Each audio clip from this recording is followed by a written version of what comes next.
Estamos gravando!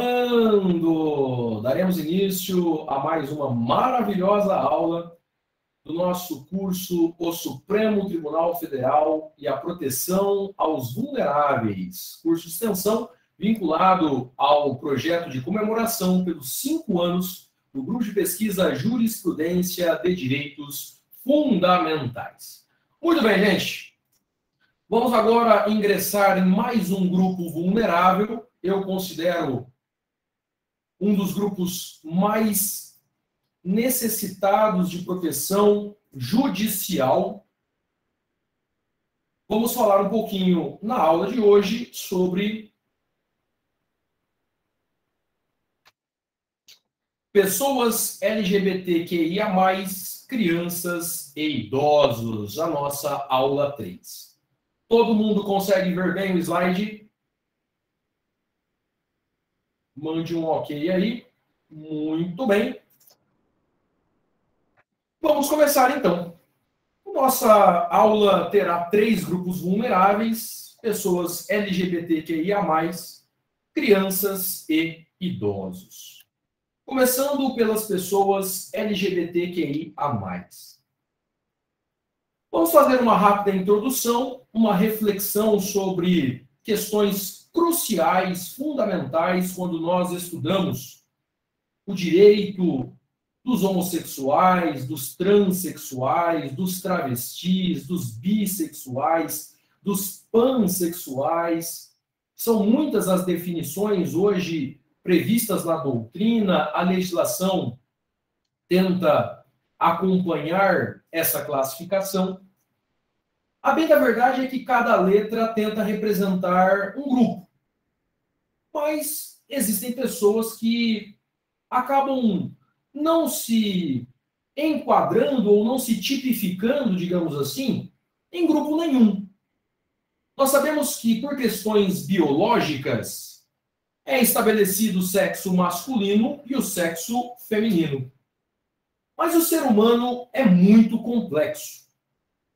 As pessoas têm uma especial proteção constitucional quando falamos da dignidade da pessoa humana, porque cada um deve ser protagonista da sua própria história.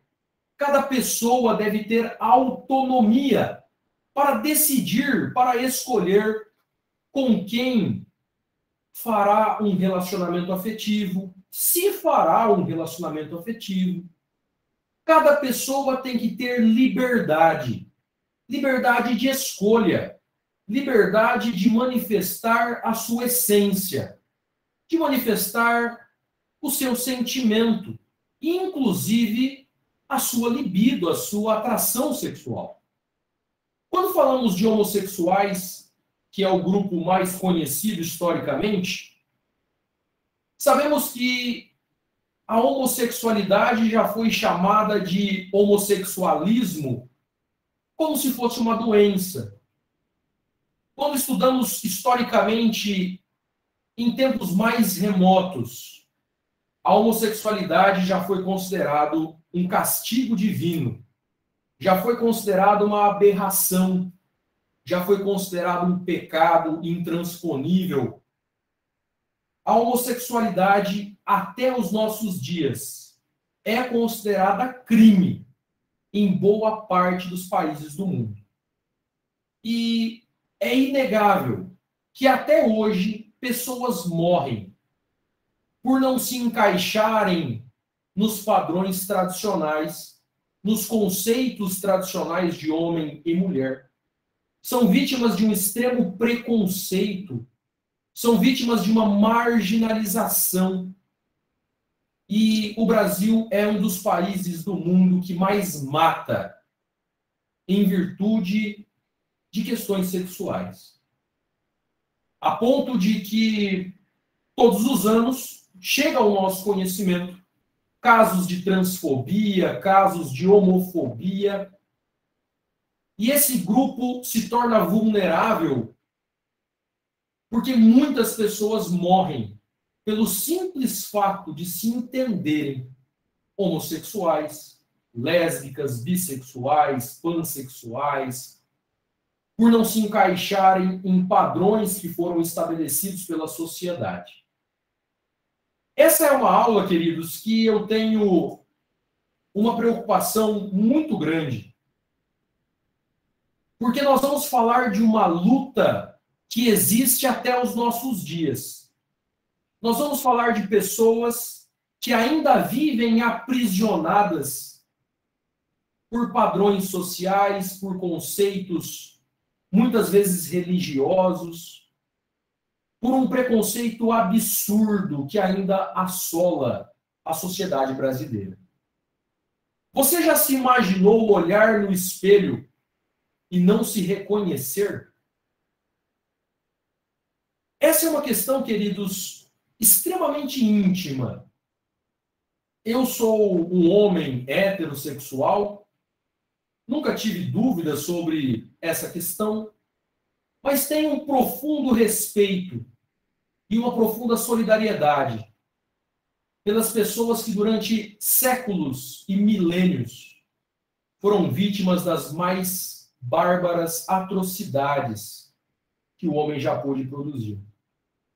É bem verdade que até a própria Bíblia, no Velho Testamento, traz uma interpretação extremamente complicada, né? Extremamente marginalizadora, porque temos textos bíblicos no Velho Testamento, no Antigo Testamento, que ainda condena a homossexualidade como prática. Eu acredito num Deus de amor, sinceramente acredito em um Jesus Cristo de acolhimento e não de julgamento. Mas nós não vamos entrar em questões religiosas, a nossa aula é uma aula da ciência do direito. Então, se a sua religião entende que é errado, eu não vou questionar nenhuma religião. O que eu vou dizer é a proteção jurídica que as pessoas LGBTQIA+, merecem ter por decisões do Supremo Tribunal Federal.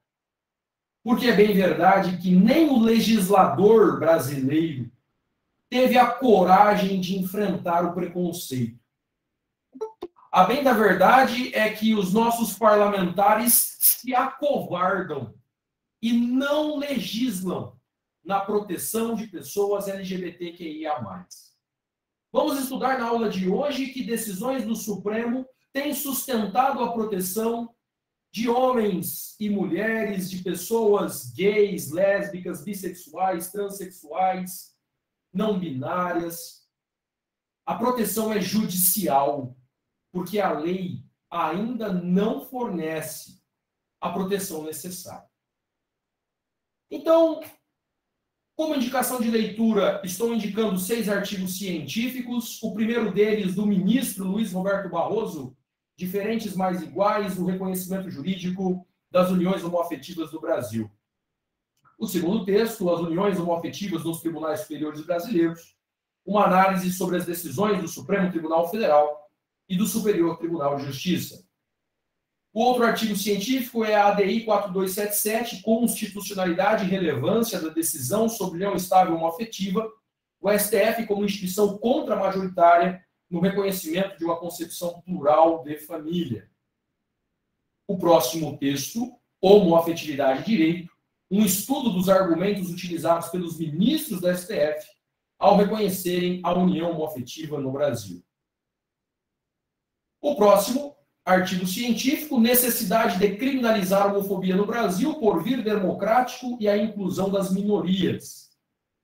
E, por fim, o último texto, aspectos jurídicos do transexualismo, um estudo aprofundado de uma professora da USP, chamada Araci Augusta Leme Clabin. Essas são as indicações de leitura que você já encontra no nosso Google Drive. Basta baixar os arquivos em PDF e fazer a leitura. Mas, além desses textos, estou indicando 2 livros coordenados pela professora Maria Berenice Dias. Os 2 publicados pela editora Revista dos Tribunais. O primeiro deles, Homoafetividade e os Direitos LGBTI. E o segundo, o livro Intersexo, que é uma coleção de textos sobre estudiosos e pesquisadores dessa matéria. O Eric está indicando a monografia dele também. Eu quero indicar, então, sem brincadeira nenhuma, gente, não é porque o Eric está dizendo não, mas eu gostaria muito, né, se o Eric puder disponibilizar o texto, pode encaminhar para nós no grupo do WhatsApp. Vai ser um prazer ler o seu texto, viu, Eric? O Eric foi, na minha visão, muito corajoso na defesa e é um símbolo na nossa universidade, sem nenhuma dúvida, né? Por lutar contra o preconceito, por qualquer visão discriminatória. Parabéns ao Eric. Vai ser uma alegria poder aprender aí com a monografia. Muito bem, gente. Olha só. Nas primeiras aulas, nós já fizemos essa primeira reflexão, que até hoje, 2021, países do mundo consideram a homossexualidade como crime. O Tribunal do Quênia mantém a criminalização da homossexualidade em uma decisão de 2019. Perceba, então, que existe ainda no nosso mundo um preconceito institucionalizado, um preconceito respaldado pela lei, pelo tribunal, pelo Estado. Em muitos países do mundo, essa é a triste realidade. Homossexualidade ainda é criminalizada em mais de 70 países, uma matéria do Globo de 2018. Temos um mapa na matéria, né? Que em alguns países ainda temos pena de morte para homossexuais. Temos penas até de prisão perpétua. E graças ao desenvolvimento intelectual da nossa sociedade, talvez com relação aos ministros do Supremo Tribunal Federal, especialmente, porque o Brasil ainda é uma sociedade extremamente homofóbica, preconceituosa, mas o nosso Tribunal Constitucional tem sido um exemplo para o mundo na proteção às pessoas LGBTQIA+, protegendo os direitos e conferindo dignidade aos homossexuais e todas as pessoas LGBTQIA+. Eu fiz questão de trazer algumas fotografias de pessoas que se enquadram na ideia LGBTQIA+, que foram e ainda são extremamente importantes para a sociedade brasileira.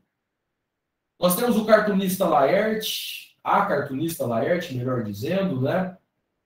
Temos Nani People como uma artista de extrema fama no Brasil, né? Em alguns momentos ela foi uma estrela, ainda é, mas a Nani foi muito famosa na televisão brasileira. E eu, sinceramente, fiquei muito impactado pela entrevista que ela deu, que ela até recomendaram o podcast Inteligência Limitada, em que ela fala das relações com a mãe, em que ela fala de uma situação que eu já falei em algumas aulas, mas vou reforçar hoje, de não poder viajar para outros países e em virtude das conexões. Porque a Nani People visualmente se apresenta como mulher, mas nos documentos, até pouco tempo atrás, era identificada como homem. E se ela descesse do avião num país e apresentasse o passaporte e olhasse o fiscal, que no passaporte consta sexo masculino, mas eu olho para ela e vejo uma mulher, ela poderia, inclusive, ser presa por documentação falsa. Você entende isso, gente? Não ter a liberdade de fazer uma viagem porque em determinados países o seu passaporte não traz a informação que você se reconhece. Quantas e quantas pessoas passam pelo desgaste de estar numa fila esperando ser chamadas e se entendendo como sexo feminino, acabam passando pelo constrangimento de serem chamadas pelo sexo masculino, sendo vítimas aí de olhares preconceituosos, de reprovação social.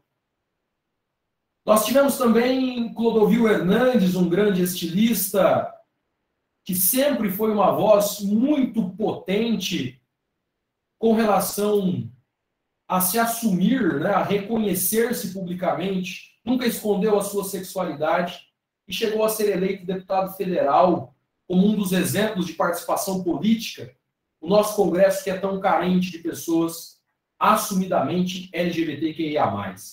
Tivemos Jean Willis também, há um tempo atrás, que acabou deixando o Brasil até mesmo em virtude de ameaças.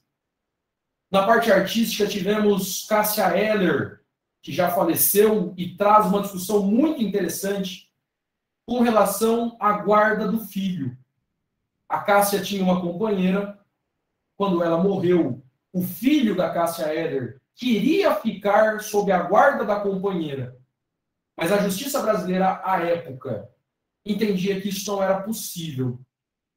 Entendia que a guarda deveria ficar com a avó, contrariando inclusive o sentimento da criança, contrariando o vínculo de afeto formado por aquela família da Cássia Eller, a sua companheira, e o filho. A Cíntia está lembrando aqui o nome do filho.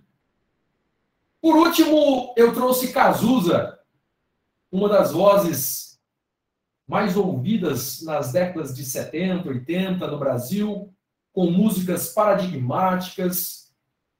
E o Cazuza, que passou por algo que durante muitos anos foi um problema crítico para a comunidade LGBTQIA+, que é ser portador do vírus HIV. O Cazuza teve AIDS, e a AIDS foi considerada uma doença maldita que derivava de relações homossexuais.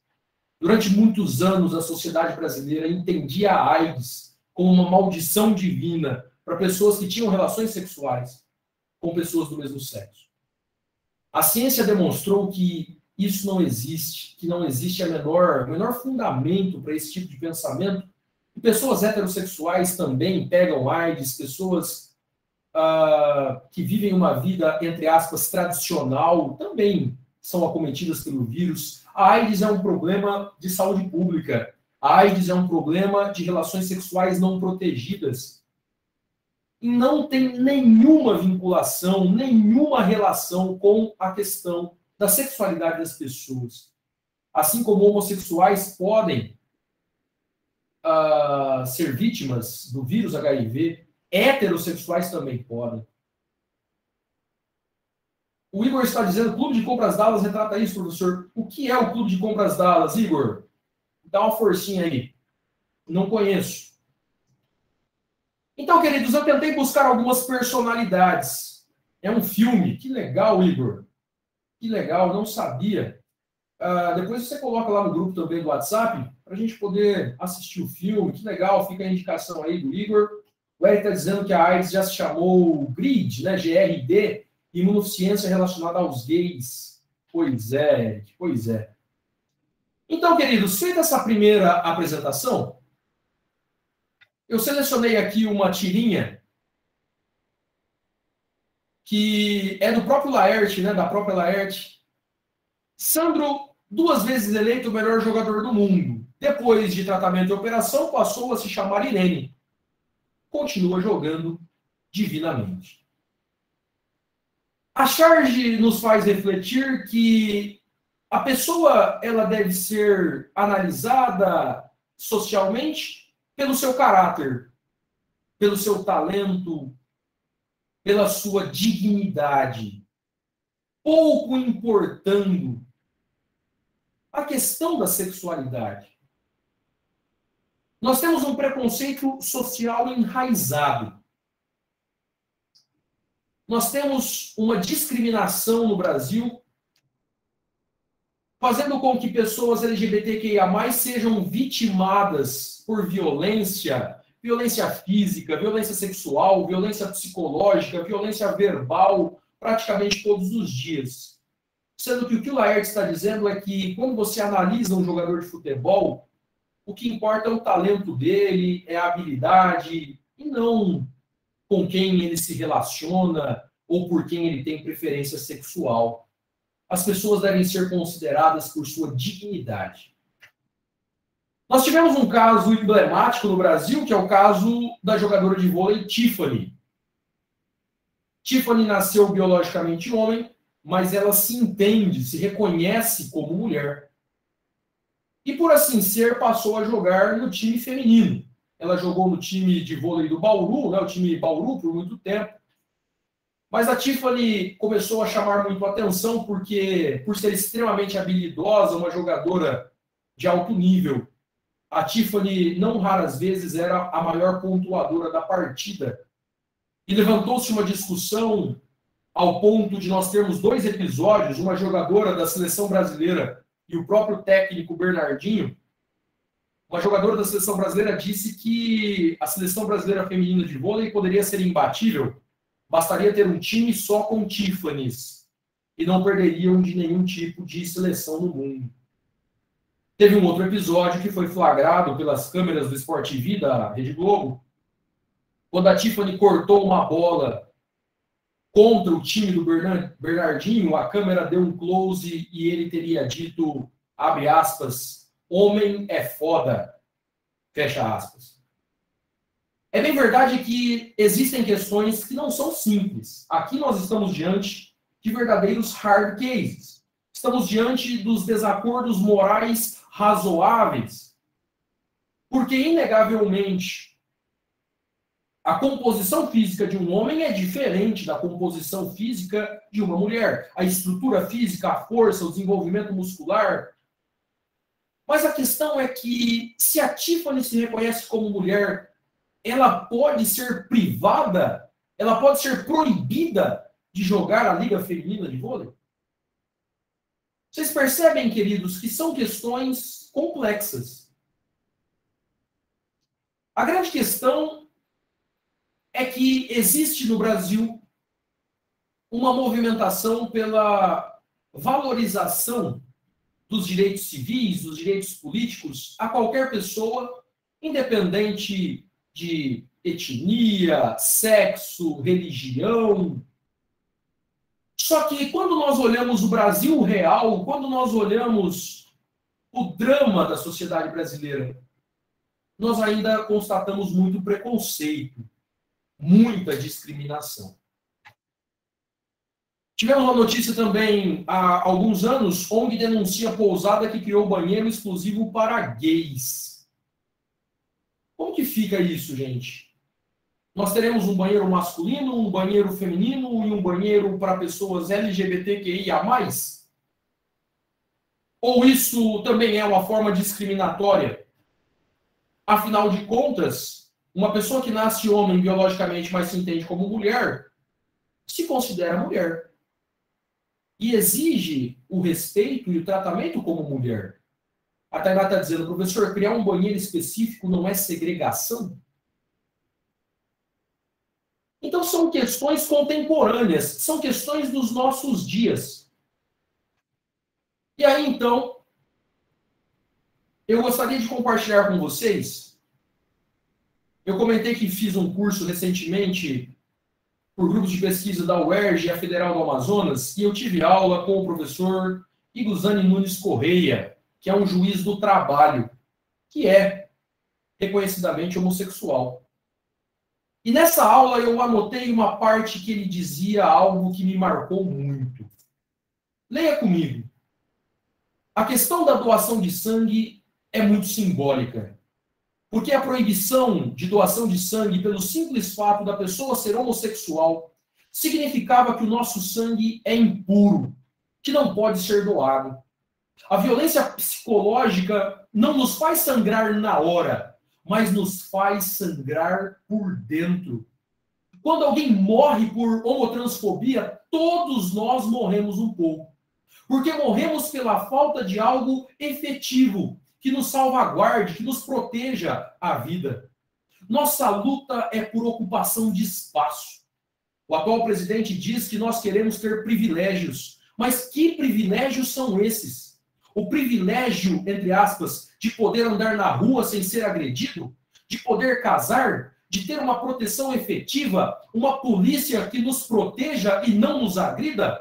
Um poder judiciário que nos proteja? O privilégio de ter trabalho? Travesti só pode trabalhar usando o próprio corpo? Não há lugar para nós nas universidades, no poder judiciário? Esses locais de poder não nos pertencem. O trabalho para a comunidade LGBTQIA+, é só à noite. Que privilégios são esses? Privilégio de poder ter filhos? De poder ter os mesmos direitos que as pessoas heterossexuais? Diz o professor Igor Zani: sou juiz do trabalho e tenho que provar que um gay pode ser juiz praticamente todos os dias.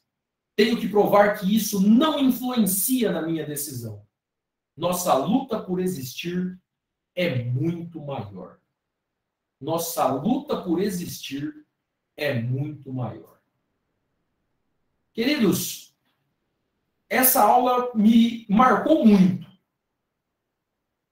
Porque um juiz concursado, exercendo um cargo de poder, num determinado momento faz um desabafo como esse e nos convida à reflexão se as pessoas devem ser consideradas por sua dignidade ou por sua afetividade, pela sua libido. Então, eu gostaria de passar alguns marcos teóricos internacionais para que a gente possa avançar no estudo dessa matéria. Ficar dizendo bem profundo, né, professor? Pois é, né, cara? A proteção internacional dos homossexuais, das pessoas LGBTQIA+, em geral, do ponto de vista internacional, avançou muito antes do ponto de vista do direito interno. Nós tivemos a declaração A63635 da Assembleia Geral da ONU, os princípios de Yogyakarta de 2006, Convenção Interamericana contra toda forma de discriminação e intolerância de 2013, a opinião consultiva número 24 da Corte Interamericana de Direitos Humanos de 2018. Eu recomendo firmemente que vocês estudem a opinião consultiva número 24, o relatório sobre reconhecimento dos direitos das pessoas lésbicas, gays, trans e intersexo de 2019. E eu trouxe um caso julgado pela Corte Interamericana de Direitos Humanos, o caso Atalariffo e Ninhas versus Chile, que mostra como, não só no Brasil, mas em países vizinhos, o preconceito, a discriminação ainda persiste. Atalariffo nasceu mulher. E ela é uma juíza chilena, integrante do Poder Judiciário do Chile. Mas a Atalariffo perdeu a guarda das filhas após a separação judicial, porque o ex-marido, homem, afirmava que o relacionamento homoafetivo da ex-mulher seria prejudicial à criação das filhas. E acreditem se quiserem, esse caso foi levado à justiça. E até a última instância chilena, a Suprema Corte do Chile, manteve o entendimento de que realmente seria prejudicial às crianças uma união homoafetiva. Perceba que um país que é considerado desenvolvido, um país irmão do Brasil, ainda com decisões extremamente preconceituosas. O Chile foi condenado na Corte Interamericana de Direitos Humanos, o país, né, o Estado Nacional do Chile, foi condenado no caso Atalariffo e Ninhas versus Chile, uma decisão que vale muito a pena vocês conhecerem também. Porque é um marco, uma diretriz no sistema interamericano de proteção aos direitos humanos. Tainá dizendo que é uma questão absurda, né? Pois é, Tainá. Queridos, no ordenamento interno, eu gostaria muito de trazer uma lei brasileira, mas nós ainda não temos uma legislação propriamente direcionada à proteção a pessoas homoafetivas, homossexuais, LGBTQIA+, nós ainda não temos, mesmo com decisões do Supremo garantindo direitos. O Congresso Nacional Brasileiro não legisla. Estou escrevendo um artigo, comentei com vocês, né, com a Maria Luísa, chamado Direito Sem Lei. A proteção das pessoas LGBTQIA+, pela atuação do Supremo Tribunal Federal Brasileiro. Direito sem lei. Pessoas homossexuais têm direito a se casar, têm direito a ter uma união estável, têm direito a doar sangue, têm direito a ter um filho adotivo, adotar uma criança, mas nenhum desses direitos está na lei brasileira. Todas essas conquistas são decisões judiciais da nossa Suprema Corte, do nosso Tribunal Constitucional. O que temos do ordenamento jurídico brasileiro são atos normativos menores que a lei. A Portaria 283/2011, que institui a Política Nacional de Saúde LGBTQIA+. A Resolução 175/2013 do CNJ, o Conselho Nacional de Justiça, que dispõe sobre a habilitação, celebração de casamento civil ou de conversão de união estável em casamento entre pessoas do mesmo sexo. E o Provimento 73/2018, também do CNJ, que dispõe sobre a averbação da alteração do prenome do gênero nos assentos de nascimento e casamento de pessoas transgêneros no registro civil das pessoas naturais. Vale a pena que vocês conheçam cada um desses atos normativos, mas eu quero mostrar para vocês que mesmo nessas resoluções, nessas portarias, nesse provimento, ainda não há um aprofundamento teórico, ainda não há um detalhamento sobre a proteção às pessoas LGBTQIA+. Dá uma olhada na Resolução 175 de 2013. É uma resolução de 2 páginas, basicamente.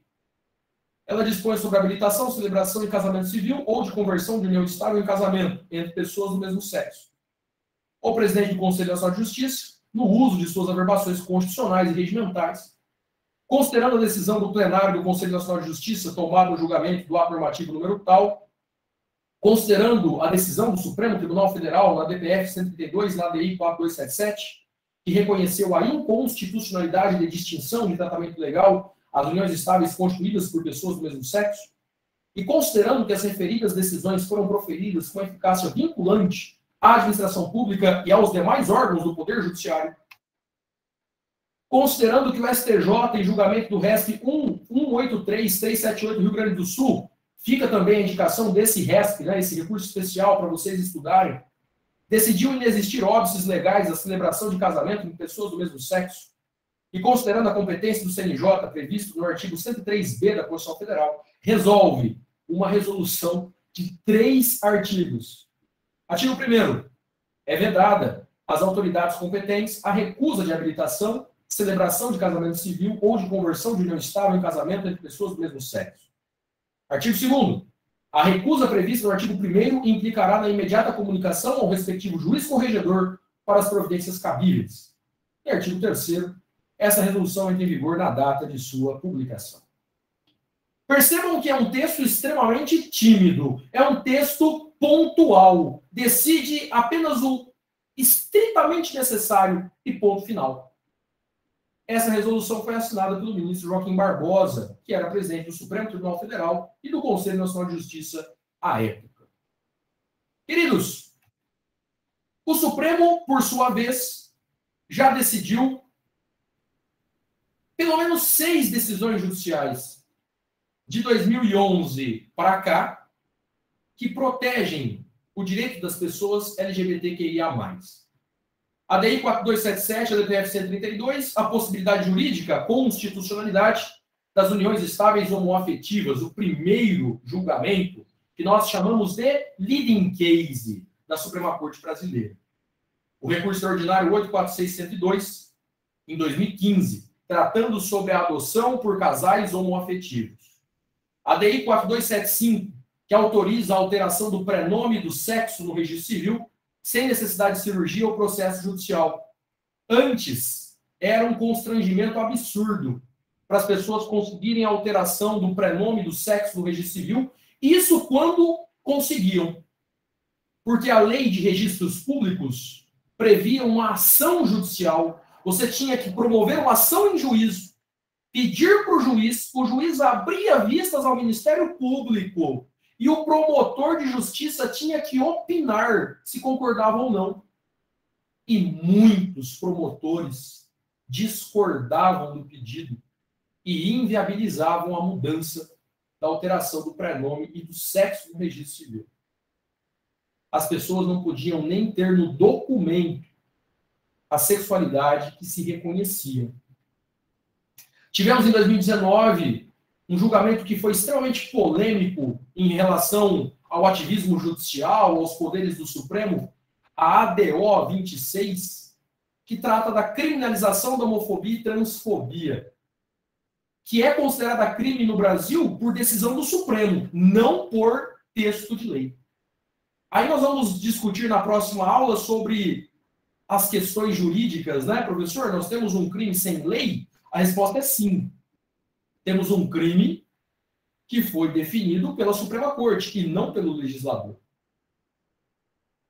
Isso porque até 2019 nenhuma lei protegia as pessoas LGBTQIA+, sobre homofobia e transfobia.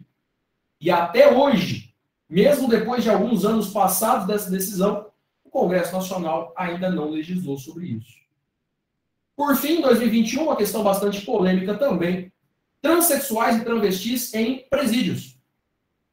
Pessoa nasceu biologicamente homem, mas se entende como mulher, é transexual ou é travesti, você vai colocar em qual presídio? Presídio masculino, presídio feminino?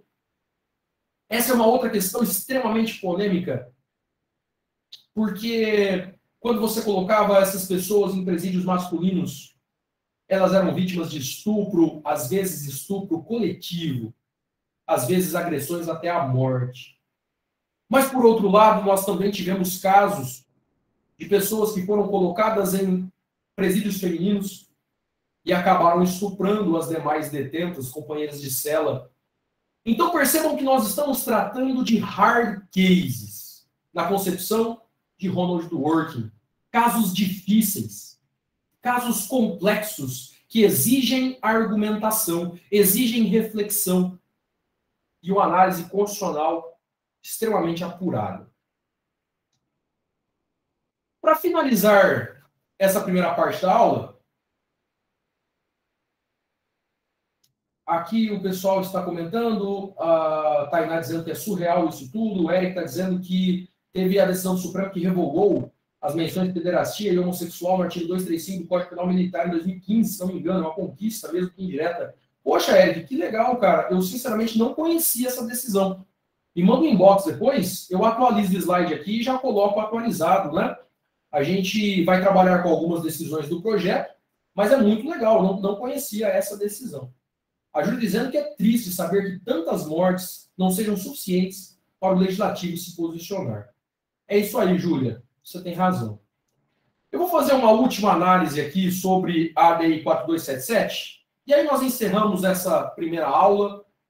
Na próxima aula eu gostaria, né, que os alunos que tivessem interesse e quisessem colaborar pudessem fazer uso da palavra também, para que a gente desse mais pluralidade ao curso, né? Não apenas a visão do professor, mas também dos alunos que nos assistem. Então se preparem para as próximas aulas aí, para que a gente possa... Nós tivemos um diálogo muito interessante, né, nas últimas aulas, e eu acho que esse é um tema que vale muito a pena ser dialogado. A união estável homoafetiva foi um caso muito interessante, e na época, Luiz Roberto Barroso atuou como advogado no Supremo Tribunal Federal. Ele ainda não era ministro. Foi uma ADI proposta pelo governador do estado do Rio de Janeiro.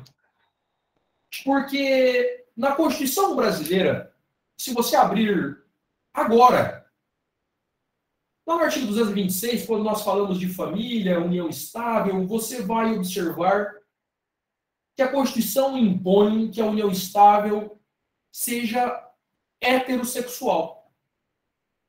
A união estável, de acordo com o texto da Constituição, vou colocar para vocês aqui no chat, rapidamente. Lá no artigo 226, parágrafo 3º, está escrito assim: para efeito da proteção do Estado, é reconhecida a união estável entre o homem e a mulher, como entidade familiar, devendo a lei facilitar a sua conversão em casamento. A união estável, na visão constitucional em 1988, era uma união estável heterossexual, heteroafetiva. E o Código Civil, em 2002, manteve esse comando. Se você abrir o Código Civil, a união estável também é pensada entre um homem e uma mulher. Acontece que uniões homoafetivas existem desde quando a humanidade existe. A questão é que, de acordo com o texto da Constituição, a leitura, a análise e interpretação literal da Constituição, só pelo texto, as uniões estáveis homoafetivas não tinham proteção do Estado. A DI 4277 foi ajuizada no Supremo, juntamente com a DPF 132. E eu vou destacar 2 pontos que eu me recordo da sustentação oral do advogado, à época, Luiz Roberto Barroso, que eu recomendo que vocês assistam no YouTube depois, essa sustentação oral. Inicialmente, o advogado Barroso, que hoje é ministro, citou um caso americano muito interessante, de um soldado que na guerra do Vietnã matou um general de alta patente, um general vietnamita. E quando um soldado raso mata um superior hierárquico do exército inimigo, ele recebe uma condecoração, um prêmio, uma medalha. E esse soldado recebeu uma premiação pelos serviços prestados aos Estados Unidos da América na Guerra do Vietnã, por ter matado um general vietnamita. E esse soldado, então, ele decidiu se reconhecer publicamente, né? Não se reconhecer, mas se afirmar homossexual. E pouco tempo depois, ele foi expulso do exército americano. Em uma entrevista, ele disse uma frase que me marcou muito também. Por matar um homem no campo de batalha, eu recebi uma medalha. Por matar alguém, por matar um homem, eu recebi um prêmio. Por amar outro homem, eu fui expulso das Forças Armadas Americanas, que era a minha carreira, era a minha vida profissional. Por matar um homem, eu ganho uma medalha. Por amar outro, eu sou expulso do exército americano. Quais valores a sociedade americana está cultivando? Isso é muito profundo também, queridos. Essa é uma reflexão extremamente oportuna. E a última parte da sustentação oral do ministro Barroso, depois de fazer análise jurídica, depois de argumentar o processo com base em princípios, princípio da dignidade da pessoa humana, princípio da autonomia da vontade, princípio da liberdade, princípio da não intervenção do Estado em questões da vida privada, ele trouxe a defesa para o campo pessoal e disse: senhores ministros, os senhores sabem que eu tenho um filho, na época, se não me engano, era 12 anos. É um filho que nasceu homem biologicamente. E eu e a minha esposa temos criado o nosso filho em um ensinamento judaico-cristão e esperamos que o nosso filho seja heterossexual, porque eu sou heterossexual, a mãe dele também é o que nós acreditamos. Mas se os caminhos da vida levarem o meu filho a se entender, a se reconhecer, a se afirmar como homossexual, eu não espero que a sociedade aplauda o meu filho. Eu espero que a sociedade o respeite. Porque nós, como pais, vamos amar do mesmo jeito. Eu penso que essa lição do ministro Barroso é uma lição de tolerância com a diferença, com a pluralidade, de respeito à dignidade da pessoa humana. O ministro Barroso dizia: a nossa libido é o que nós temos de mais íntimo. Quando você fala em opção sexual, a nomenclatura, a terminologia não é muito adequada, porque ninguém opta por ser homem, ninguém opta por ser mulher. A regra da vida é que você nasce e, num determinado momento, você manifesta interesse por uma pessoa. Você pode nascer homem e, num determinado momento, ter atração sexual por uma mulher. Ou você pode nascer homem e ter atração sexual por outro homem. Ou por uma mulher e um homem. Isso é uma questão da vida íntima das pessoas. Eu penso que nós temos que observar que a nossa sociedade é uma sociedade agressiva com o negro, agressiva contra a mulher, agressiva contra o homossexual. Os valores sociais que nós estamos cultivando são valores de intolerância, são valores de discurso de ódio. Queridos, liberdade de expressão tem limite. Liberdade religiosa tem limite. Você pode acreditar no que quiser acreditar, mas se você incitar o ódio, se você incitar o crime, você está excedendo os limites da liberdade de expressão. O Eric está dizendo que é triste lembrar também que a própria Constituição Cidadã não protege as pessoas LGBTQIAPN+, mesmo tendo inúmeros grupos militantes desses direitos os reivindicando enquanto ela era construída. É verdade, Eric. Tem até um parlamentar, eu posso trazer para vocês, se eu não me engano, Mascarenhas, né? Se eu não me engano, que tentou colocar no texto da Constituição de 88 a proibição à discriminação, e aquela proposta não foi admitida pela Constituinte porque entenderam que era uma questão menor. Depois eu vou verificar quem era o parlamentar, Eric. Muito bem observado aí. Na construção da Constituição, tivemos uma tentativa, mas não foi possível, né? Então, queridos, essa é uma primeira introdução à proteção das pessoas LGBTQIA+, através do Supremo Tribunal Federal. Eu quero destacar para vocês, por fim, que todas essas decisões do Supremo garantem direitos, mas nenhuma única lei, nenhuma única legislação foi criada de 2011 para cá, mesmo com o Supremo Tribunal Federal concedendo direitos a essas pessoas. Por fim, eu só quero citar aqui um caso e nós encerramos a aula e amanhã nós terminamos essas decisões. Quando eu fiz o curso com o pessoal de Manaus, o pessoal da UERJ, Rio de Janeiro, eles citaram um caso de uma pessoa chamada Manuela Otto, que era uma mulher trans, que faleceu lá em Manaus. E no velório, a família decidiu descaracterizá-la e enterrá-la como um homem. Esse foi um outro caso que me fez pensar muito.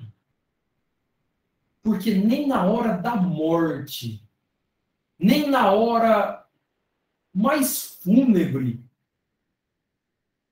de uma celebração,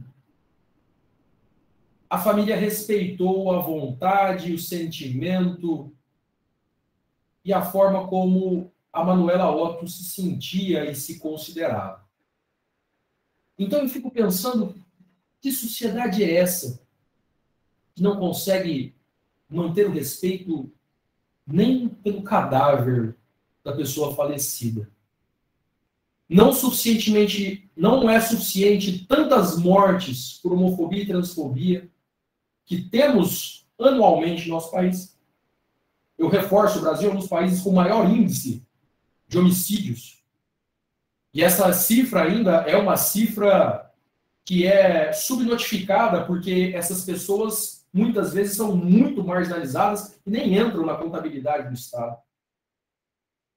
Nós tivemos um caso recentemente com um apresentador de TV chamado Siqueira Júnior, que disse em rede nacional e TV aberta as maiores atrocidades possíveis sobre pessoas que são nossos irmãos, que corre o mesmo sangue nas veias.